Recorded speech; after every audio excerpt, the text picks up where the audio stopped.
Rabbi shrah li sadri wa yassir li amri wahlul 'uqdatam min lisani yafqahu qawli. Assalamualaikum warahmatullahi wabarakatuh. Waalaikumsalam warahmatullahi wabarakatuh. Alhamdulillah wassalatu ala rasulillah wala haula wala quwata illa billah amma ba'du asyhadu alla ilaha illallah wahdahu la syarikalah wa asyhadu anna muhammadan abduhu wa rasuluhu la nabiyya ba'dah. Allahumma salli ala sayyidina Muhammad wa ala ali Muhammad fil alamin innaka Hamidum Majid. Alhamdulillah rekan-rekan sekalian yang dirahmati oleh Allah Subhanahu wa taala, kita akan belajar bersama memperbaiki hidup kita bersama dari hal yang sangat mudah dan sudah biasa kita lakukan, yaitu dari wudhu, ya. Ada beberapa hal yang ingin kita coba refleksi terlebih dahulu ya. Sebelum saya mau cek share screen terlebih dahulu. Nampak kan ya? Ya, jadi teman-teman sekalian, mungkin ada di antara kita yang barangkali nih anak-anaknya yang sudah menikah itu ketika di rumah terjadi konflik, terjadi keributan, apa komentar mereka? Kan yang ngundang setan itu ke rumah kan bunda. Jadi di rumah ini marah-marah melulu, di rumah ini kayaknya ribut melulu, itu kan gara-gara bunda. Kenapa? Karena bunda yang ngundang setan. Jangan marah ketika kita disampaikan oleh anak kita seperti itu. Karena bisa jadi apa yang dirasakan oleh anak-anak kita, itulah yang merupakan evaluasi. Nah, kenapa? Bisa jadi anak bilang begini, iya, kalau bunda pergi, ya setannya ikut sama bunda, ya setannya ikut sama ibunya pergi. Ya, di rumah buktinya akhirnya apa? Gara-gara bundanya pergi, setannya ikut pergi, di rumah tenang, aman, damai. Tapi begitu bundanya pulang, wah, setannya ikut pulang sama bunda. Oh, rumah jadi marah-marah, emosi melulu. Kata-kata yang yang terucap dari anak kita seperti itu, jangan dianggap ini biasa-biasa aja. Bisa jadi Allah memberikan petunjuk. Allah menyuruh kita berubah ya melalui apa yang diucapkan oleh anak-anak kita. Karena memang semua orang beriman, dia harus merasakan apapun yang ada di sekitarnya itu adalah petunjuk dari Allah Subhanahu wa taala. Ya, bisa jadi nih ya apa yang diucapkan oleh anak kita itu benar. Ayo, sekarang sebelum kita lanjutkan materi kita, saya mau tanya. Ya, teman-teman, jangan wudhu itu hanya untuk ibadah sholat saja. Betul, ayat yang tadi dibaca, surat Al-Ma'idah ayat ke-6, itu adalah pengantar kalau syarat sahnya sholat adalah berwudhu. Tapi untuk ayat tentang berwudhu, nggak hanya di bab sholat.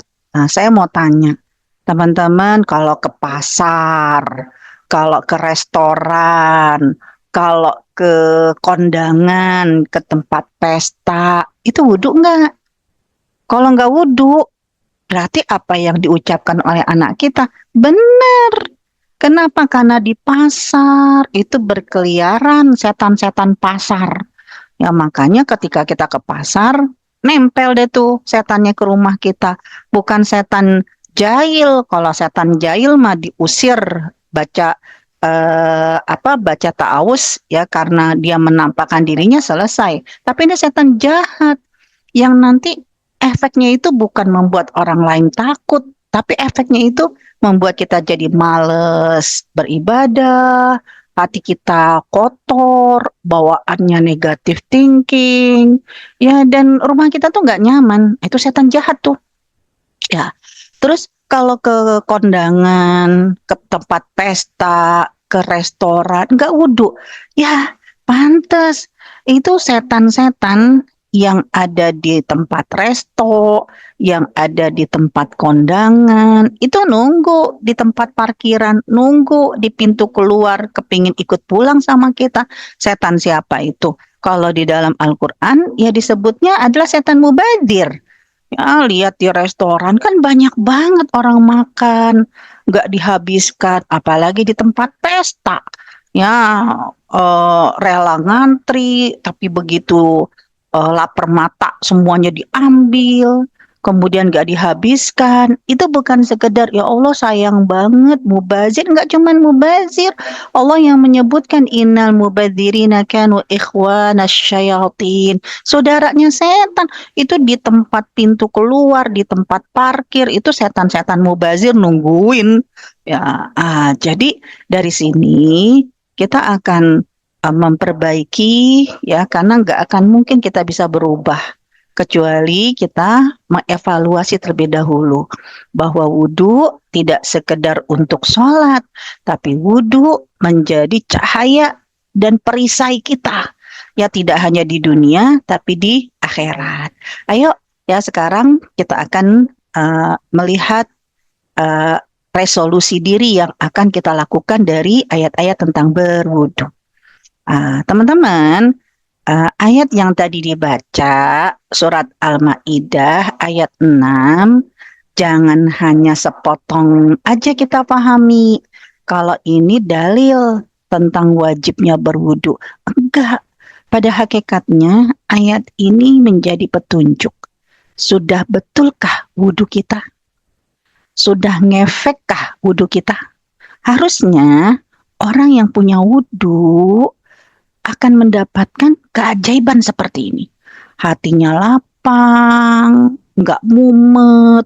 Jadi kalau di antara kita ketika banyak masalah, banyak ya tanggung jawab, terus bilangnya gini, ya Allah, capek banget sih bolak-balik.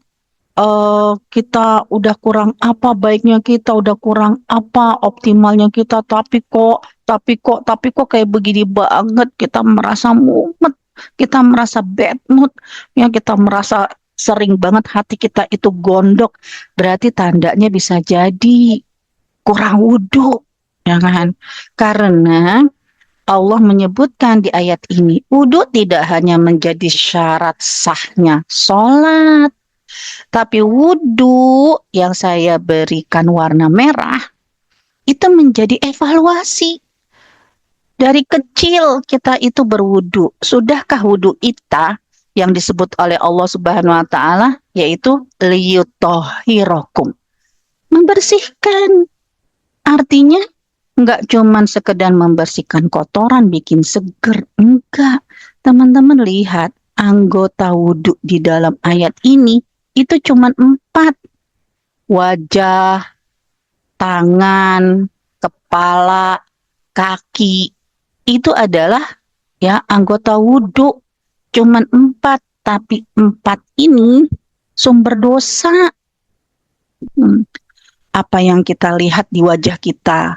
Kan ada mata, ada hidung, ada mulut. Itu sumber dosa. Ada telinga, itu sumber dosa. Ya, kalau yang kita lihat tidak baik-baik, yang kita dengar tidak baik-baik, itu kesimpannya di mana? Di otak. Ya Allah, makanya kalau ya kita merasa, aduh, mata kita kok banyak banget ya ngelihat sesuatu yang harusnya kita bisa bersyukur, kenapa kita susah banget ya bersyukurnya? Ya orang kan kalau sahabat kita, teman kita mendapatkan kenikmatan lalu dia tersenyum, harusnya kita juga ikut tersenyum kalau hati kita bersih. Tapi kalau melihat sahabat kita tersenyum, sahabat kita bahagia, hati kita merasa nyesek gitu kan, ih, apaan, ya kan, lihat dia senyum, kita nggak merasa seneng, apaan tuh dia senyum-senyum, ya sok manis, ya senyumnya nyakitin banget sih. Ya senang lihat orang susah. Susah ngeliat orang senang. Itu tanda Berarti wudhu kita bertahun-tahun nggak ngefek. Padahal ya yang namanya wudhu itu pertama efeknya adalah liyutahhirakum bih, membersihkan yang ada di wajah kita, yang ada di tangan kita. Mungkin mulut kita nggak banyak dosanya karena kita orang yang malas ngomong. Belum tentu tangan kita dengan jempol-jempol kita membuat nggak nyaman orang lain dengan postingan kita. Tangan kita dengan tanda tangan kita, dengan kebijakan kita membuat orang lain terjadi kezoliman. Itu kan tandanya dosa kita. Jadi kalau ternyata ya tangan kita tidak mampu menahan diri dari hal-hal yang sifatnya kemaksiatan, bisa jadi karena nggak ada efek dari wudhu kita. Ya belum kepala, piktor, suuzon, itu nggak mungkin terjadi bagi mereka yang punya efek berwudhu. Ya, kemudian kaki. Ya itu baru ya eh, apa efek dari wudhu. Dia harus dibersihkan dulu. Setelah hatinya lapang, karena matanya, telinganya itu juga jernih dari kegelapan dosa, kegelapan nista, baru wal yutimma ni'matahu alaikum. Dia merasa Allah baik banget, bener deh, innamal usri yusra. Memang ada satu kesulitan yang saya hadapi, tapi bersamanya oh, itu ada kebaikan. Oh, itu ada solusinya. Oh, itu maksudnya Allah baik buat aku. Orang yang bisa positive thinking seperti ini, orang yang bisa melihat di balik satu kesulitan bersamanya adalah kemudahan-kemudahan, karena bisa jadi wudhunya berefek. Nah, kalau udah seperti itu, baru puncak dari wudhu itu harus membuat kita la'allakum tashkurun. Jadi orang yang pandai bersyukur, nggak pernah merasa Tuhan meninggalkan kita, nggak pernah merasa, aduh, udah lelah kayak begini, kenapa kok hasilnya kayak begini? Emang ya aku salah apa sih? Emangnya yang doaku nggak dikabulkan apa ya? Emangnya enggak. Dia akan selalu bersyukur. Syukuri dulu dari nikmat yang kecil. Maka nanti Allah akan pantaskan kita mendapatkan nikmat yang lebih besar. Ya, kita ini merasa selalu menderita, kita itu merasa kayaknya hidup itu beban banget. Bisa jadi karena kita kurang bersyukur, karena kita kurang melihat sekecil apapun nikmat yang ada pada diri kita. Ya, ini bisa jadi penyebabnya apa? Gak ngefek wudhu-wudhu kita. Nah, ini ya evaluasi di ayat yang pertama. Terus yang kedua, ya surat Al-Baqarah ayat 222 itu wudhu tidak hanya untuk sholat. Ya bahkan orang lagi haid juga nggak ada larangan untuk berwudhu. Karena wudhunya orang yang sedang hadas, wudhunya orang yang sedang najis bukan untuk sholat. Saya pernah ya, karena dari kecil saya menanamkan kepada anak-anak saya, ya kalau mereka akan saya berikan apresiasi, dikasih uang jajan, ya bahkan nanti dikasih lebih kalau mereka merutinkan dua hal sebelum berangkat sekolah dari dulu waktu TK. Yaitu apa? Cuma dua yang saya minta, berwudu sebelum berangkat sekolah, sama ya kan pakai deodoran. Wah, dulu masih pakai bedak badan ya kan pakai MBK, ya karena jangan sampai anak muslim itu bau bau. Ya, anak Islam itu harus tidak menyakiti orang lain dengan aromanya. Dia dengan harum disukai sama orang lain kalau kita tidak mengeluarkan aroma yang menyakiti orang lain. Dan juga kita disukai sama Allah kalau kita berwudu. Itu dari kecil saya suruh anak saya seperti itu. Sampai ketika dia sudah mulai haid, ya, dia pernah ngomong sama saya, Umi katanya dosa orang yang haid itu wudu. Kita nggak boleh bohong. Kok wudu bagi wanita yang haid dianggap bohong? Iya, kan kita jadi kayak mau pura-pura sholat. Wudu untuk mereka yang haid bukan untuk pura-pura sholat, ya, bukan untuk membuat dia jadi suci. Boleh sholat enggak, tapi surat Al-Baqarah ayat 222, wudhu itu bagi wanita yang haid untuk apa? Agar Allah cinta, agar Allah sayang.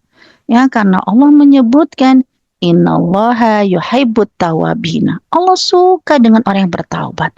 Allah tahu wanita yang sedang hadas, wanita yang sedang haid, dan nifas. Ya bisa jadi ya dia dalam kondisi yang hormonnya itu nggak stabil, labil, akhirnya jadi marah-marah. Bukan berarti akhirnya udah nggak sholat, nggak puasa, nggak baca Quran, dikerubutin sama setan. Enggak, Allah ingin kamu bertobat aja kepada Allah. Allah suka. Dan gak cuma dengan tobat kesalahan kamu, tapi Allah suka dengan kamu bersuci, mensucikan diri kamu. Dengan apa? Ya dengan berwudu. Ya kalau udah wajib sholat baru kamu mandi. Allah suka. Jadi dari sini, ya kan, wudunya bukan untuk sholat. Nah lihat, jangan bilang akhirnya mubazir. Mau wudhu berkali-kali juga nggak bakalan jadi suci. Jangan bilang mubazir. Lihat Rasulullah Shallallahu Alaihi Wasallam. Rasulullah itu dalam keadaan hadas, ya, dalam keadaan hadas setelah berhubungan dengan istrinya, kan harusnya mandi. Tapi ternyata Rasulullah berwudu. Kalau dipikirkan ngapain? Ya Rasulullah itu ketika sudah selesai berhubungan untuk tidur atau untuk melakukan hubungan yang berikutnya, itu Rasul cuma berwudu. Kalau kita pikir ngapain wudu? Orang junub kayak gitu wudu nggak bakalan tetap suci bebas. Enggak. Karena Rasul melakukan itu bukan untuk membuat dia suci, tapi membuat agar Allah suka. Ya, terus lihat Rasulullah. Rasulullah sebelum tidur, kan Rasulullah berwudu. Buat apa orang yang mau tidur wudu, sedangkan orang yang punya wudu, ketiduran. Apa hukumnya? Batal. Tidur itu membatalkan wudu. Kan kalau kita pikir, ngapain Rasulullah wudu sebelum tidur? Orang begitu tidur juga batal wudunya. Ya, sehingga nanti teman-teman jangan akhirnya mempraktekannya seperti wudhu untuk sholat. Ya, saya pernah ketika ada satu kasus seorang ibu yang bilang, Ustazah, ini gara-gara saya mengamalkan wudhu sebelum tidur, ya Allah, saya jadi ribut sama suami. Loh, nggak mungkin melaksanakan sunnah Rasul kok jadi ribut sama suami. Emang kenapa? Ya kan? Iya, ya ada beberapa kasus. Kasus yang pertama kan bisa jadi udah wudhu nih, biar nggak batal gitu kan. Ya, bilang sama suaminya, aduh maaf ya aku udah wudhu. Kan kalau bersentuhan sama lawan jenis dengan kulit, walaupun itu suami sendiri, ada yang berpendapat menganggap itu batal. Orang apa? Udah dia merasa sudah wudhu nggak mau disenggol-senggol sama suami, takut batal wudhunya. Ya akhirnya kan bisa jadi suaminya malah nggak nyaman. Udahlah mama nggak usah kealiman banget, ya nggak usah kesolehan banget. Dulu nggak begini, kalau tidur kita nempel. Sekarang gara-gara dia punya wudhu nggak mau dicolek-colek sama suaminya. Ya, ini kan berarti ada yang dia salah paham dari wudhunya sebelum tidur. Terus ada lagi, suaminya jadi nggak bisa tidur. Kenapa? Ya karena si istri, ya kan ketika dia mau tidur, belum lelap ya, kentut, cut gitu kan. Ya batal. Akhirnya apa? Dia ke kamar mandi, ulang wudhunya. Ya bukannya makin ngantuk gitu, makin seger. Kan bisa jadi air prak prok ya kan, gubrak sana gubrak gubrak, ada nggak tidur tidur.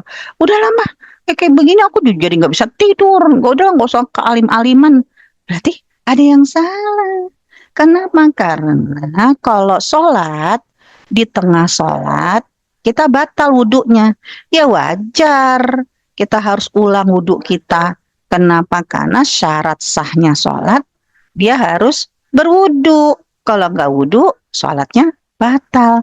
Tapi untuk tidur, Rasulullah itu berwudhu bukan untuk membuat syarat sahnya tidur. Kalau nggak punya wudhu atau batal wudhunya, itu akan membuat tidurnya batal, nggak dapat pahala. Enggak, ya mau dia buang angin ataupun dia tidak buang angin, mau dia senggolan ataupun dia tidak senggolan ketika tidur, itu batal wudhunya. Karena wudhunya bukan untuk membuat akhirnya sah atau tidak sah tidurnya, tapi biar ya Allah agar kaki kita ketika diistirahatkan itu dalam kondisi sudah berwudu. Ya, terus teman-teman, ya kan, jangan ketika berwudu akhirnya nggak mau bersentuhan sama suami.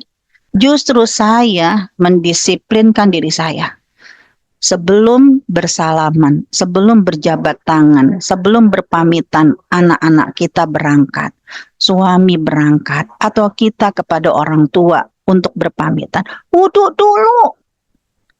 Ya, kenapa? Bukan untuk membuat sah atau tidak sah, tapi wudhu itu adalah ya mengundang tentara dari langit, yaitu apa? Air. Teman-teman, air yang ada di sekitar kita itu bukan makhluk yang Allah ciptakan asal usulnya di bumi. Enggak. Dalam surat Hud ayat yang ke-7, air itu, kampung air, asal usulnya di mana? Wa kana arsyuhu alal ma. Itu di arsy-nya Allah. Jadi kalau air meninggalkan arsy-nya Allah menuju ke bumi, berarti air udah ijab kabul sama Allah. Dia akan menjadi tentara. Tentara buat siapa? Buat kita. Makanya dalam surat Al-Anfal ayat ke-11, Allah sebutkan proses nyampenya air ke bumi, yaitu wa yunazzilu alaikum. Pertama, wa yunazzilu alaikum, diturunkan dari langit minas sama, ya ma'an, air udah jadi. Ya jadi nama air itu tergantung nyampenya kepada kita, bukan asal usulnya. Asal usulnya dari arsy-nya Allah. Ketika pertama kali ngelewatin langit, namanya air hujan. Tertampung di gunung, ya namanya air gunung. Untuk nyampe ke kita, dari air gunung turun ke bawah, namanya air terjun. Ya, bisa jadi juga air yang mengalir di ya saluran-saluran air, itu namanya sungai. Ya, nama air sungai. Tapi ada juga air yang dari langit, nggak nyampe ke gunung, tapi langsung terserap di tanah-tanah di rumah-rumah kita. Tersimpan di dalam tanah-tanah kita, namanya air tanah. Ya, kita pakai mesin ya untuk nyampe ke, kita gunakan di rumah. Nah, ya namanya nanti air pam, air pompa, ya kan? Ini semua air ledeng, itu semua adalah bagaimana nyampenya kepada kita. Tapi ya kan, fungsi air yang menjadi tentara dari langit diturunkan oleh Allah itu ada 4. Ya, makanya Rasulullah memanfaatkan ini ketika air digunakan untuk bersuci. Karena memang ketika kita bersuci, berarti kita sedang mengundang tentara yang Allah siapkan buat kita yang bernama air. Apa fungsinya kalau di dalam surat Al-Anfal ayat yang ke-11? Pertama, fungsinya sama. Dia sudah secara otonom ikuti maunya Allah, yaitu liyutahhirakum bih, membersihkan, mensucikan 4 anggota wudhu, 4 organ tubuh kita yang sumber maksiat. Ya, kita mah pantes ya bawaannya tuh bad mood melulu, pantes bawaannya gondok mulu sama orang, Pantas kita tuh nggak bisa melihat nikmat sekecil apapun. Pantas kita itu malas. Ya karena maaf, air wudhu kita nggak ngefek. Ya, ya. Air wudhu kita itu harusnya ya secara otonom. Air itu berkolaborasi. Ya, di dalam tubuh kita, dia akan mensucikan. Gak cuman itu. Yang kedua apa? Wa idhiba ankum barijas syaitan. Mengusir gangguan-gangguan setan. Itu yang tadi saya sampaikan. Kalau mau ke pasar, wudhu dulu. Karena banyak setan-setan pasar. Kalau mau kondangan, silakan dandan. Tapi sebelum dandan, wudhu dulu. Karena di tempat kondangan, tempat pesta, tempat restoran, itu banyak banget setan-setan mubazir yang Allah menyebutkan dia mah kalau ketemu sama kita nggak mau sekedar ngegoda kepingin jadi saudara. Ya wajar airnya apa? Nempel. Ya aura-aura itu masuk ke rumah kita. Rumah kita bawaannya nggak ngeklik melulu sama anak, sama suami. Bawaannya ribut melulu. Nggak teduh. Ya siapa? Karena bisa jadi kitanya yang tidak membantu diri kita dengan tentara dari langit. Terus kenapa? Ya Rasulullah itu sebelum tidur, sebelum berhubungan sama istrinya, ya kita pun sebelum berjabat tangan dengan suami dan anak-anak serta orang tua kita, wudhu dulu. Kenapa? Karena fungsi air itu waliyar beto ala qulubikum. Itu menguatkan ikatan hati di antara kita. Jadi nanti saat kita berjabat tangan, itu air yang ada di tangan kita menyentuh suami kita, menyentuh anak kita, itu secara otonom, jerep, akan ada ikatan di antara hati-hati kita. Jadi kalau nggak ngeklik ngomong sama anak, nggak ngeklik ngomong sama orang tua, karena bisa jadi nggak punya wudhu. Ya wudhu dulu karena ada air tentara. Terus apa? Wa yuthabbita bihil aqdam, memperkuat telapak kaki kita. Kita nggak akan pernah merasa sendirian. Allah selalu bersama dengan kita. Toh bumi yang kita pijak, bumi yang sama. Yang dipijak oleh para nabi salafus soleh sebelum kita. Al-Quran yang kita baca sebagai petunjuk, Al-Quran yang sama. Yang diturunkan kepada Rasulullah dan para salafus soleh. Allah yang menurunkan Al-Quran, Allah yang sama yang ada di dalam hati kita. Langkah kita ya mengikuti kebaikan-kebaikan yang sama yang dulu diperintah ya oleh Allah Subhanahu wa taala. Jadi kita nggak akan pernah merasa sendirian. Allah yang di Mekah, Allah yang di Madinah, Allah yang dulu menolong Nabi Musa, Allah yang menolong Nabi Muhammad, Allah yang sama, yang setiap masalah kita dia tidak pernah meninggalkan kita. Nah ini ketika kita memang memanfaatkan keajaiban wudhu, kenapa? Karena air yang kita gunakan adalah tentara dari langit.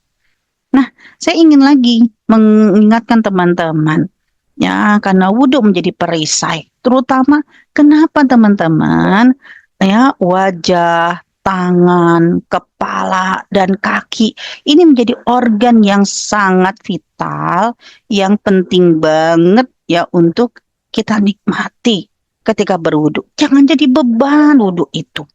Ya, selain itu kekuatan dari air, ya, ternyata teman-teman, di dalam tubuh kita ada makhluk yang tidak pernah dikendalikan oleh otak kita dan tidak dikendalikan oleh hati kita. Karena makhluk itu secara otonom diikuti maunya Allah. Kalau air itu adalah makhluk luar yang menempel di dalam tubuh kita, sedangkan di dalam tubuh kita ada makhluk namanya apa? Kulit. Jadi kulit yang ada di sekujur tubuh kita, dia adalah makhluk hidup. Karena kalau bahasanya anatomi, ya itu namanya epidermis. Nah, kita kan dibilangnya kulit. Ya, dia secara otonom ikutin maunya Allah.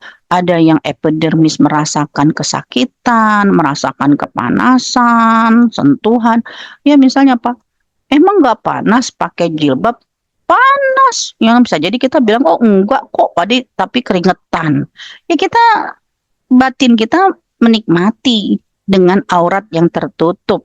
Tapi kulit ini ya dengan peluh yang keluar itu memang secara otonom. Nah, jadi ya eh, versi Al-Quran dalam surat Fussilat ayat ke-20 sampai ke-22 itu yang kita tuh menikmati wudhu kita. Kenapa? Karena ternyata ada makhluk yang secara otonom dia nggak bisa memilih.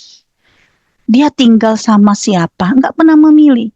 Teman-teman, kenapa jempol-jempol manusia itu berbeda-beda sidik jarinya? Bukan karena bentuknya, matanya, bukan karena bentuknya, tapi karena siapa makhluk yang bersama dengan dia sejak pertama kali dalam rahim. Itulah makhluk yang namanya kulit. Ya, dan kulit itu adalah makhluk yang Allah ciptakan membersamai kita. Dia punya hak ya untuk kita jaga, punya hak untuk kita pelihara kesuciannya. Jangan sampai ya Allah dalam surat Fussilat ketika orang itu digiring ke api neraka, siapa yang menggugat mereka? Bukan orang lain, tapi makhluk yang ada di pendengaran, makhluk yang ada di penglihatan, dan sekujur tubuh yang bernama kulit. Sampai apa orang tersebut itu komplain sama kulit sampai mengatakan lima sahidtum alaina, kok tega banget sih kamu ngomong kayak begitu, udah kurang apa aku skincare, udah kurang apa aku rawat di salon dengan ratusan jutaan, bukan itu sekedar maunya kulit. Tapi apa kata kulit? Dia ikut menggugat dan ikut komplain. Yang qalu antaqanallahu alladzi antaqa kullasyai. Apa kata kulit? Mumpung Allah berikan kami kesempatan berbicara, maka kami akan berbicara apa yang telah engkau perlakukan kepada kami. Sampai disindir ya sama kulit. Karena dia Allah yang menciptakan kami pertama kali. Kalau boleh memilih juga enggak mau ngikutin sampean. Tapi ya kita mau ikutin maunya Allah. Ternyata selama kamu hidup kayak begini kami diperlakukan. Karena dialah Allah yang pertama kali menciptakan kami dan kepadanya kami dikembalikan. Sampai disindir sama kulit. Emang kamu kira kami nggak bisa menyaksikan ya apa yang telah kalian lakukan? Ya sesungguhnya yang ada di telinga, yang ada di mata, sekujur tubuh kulit-kulit itu, ya dia ya sungguh menyaksikan. Yang kamu kan dikira kita tuh nggak tahu, itu mah cuma prasangka kamu doang. Ya Allah, jadi dari sini teman-teman, nikmati berwudu. Jangan sampai wudu itu hanya kita lakukan ketika sholat. Berarti kita sombong banget. Ya kita tidak membutuhkan bantuan dari Allah yang begitu mudah ya dilakukan. Apalagi ya kulit yang ada di tangan, yang ada di kaki, dia kan secara vital ya itu nyambung ke organ-organ vital ya karena kulit itu bernama stratum lucidum, itu nyambung ke organ-organ vital kita. Dan kalau kita melihat ini juga mengintegrasikan dengan surat Yasin, nah, ya, ya surat Yasin itu akan membuat kita takut. Kenapa? Karena Allah berfirman, al-yauma nakhtimu. Ya, nanti ketika ditutup afwahihim, mulut-mulut kita. Yang ngomong siapa? Tangan kita, kaki kita. Ya, atas apa yang telah kita lakukan. Itulah kenapa 4 organ wudhu ini benar-benar Rasulullah jaga. Nah, jadi dari sini teman-teman, ayo kita perbaiki pola hidup kita. Jadi ya dari yang kecil kita perbaiki. Wudhu tidak hanya kita lakukan sebagai syarat sahnya sholat. Tapi wudhu itu kita gunakan untuk apa? Pertama, setiap kita menyadari kita punya dosa. Gak cukup dengan istighfar doang. Tapi ya ketika kita berwudu, ya kita tatap dan komunikasikan dua makhluk yang bersama dengan kita. Air, kulit, ya kan? Nyadari ya Allah, tolong dengan tentara dari langit. Ya dengan air ini aku gunakan untuk berwudu. Tolong ya Allah bantu aku agar dia menjaga aku, ya tidak melakukan hal-hal yang buruk.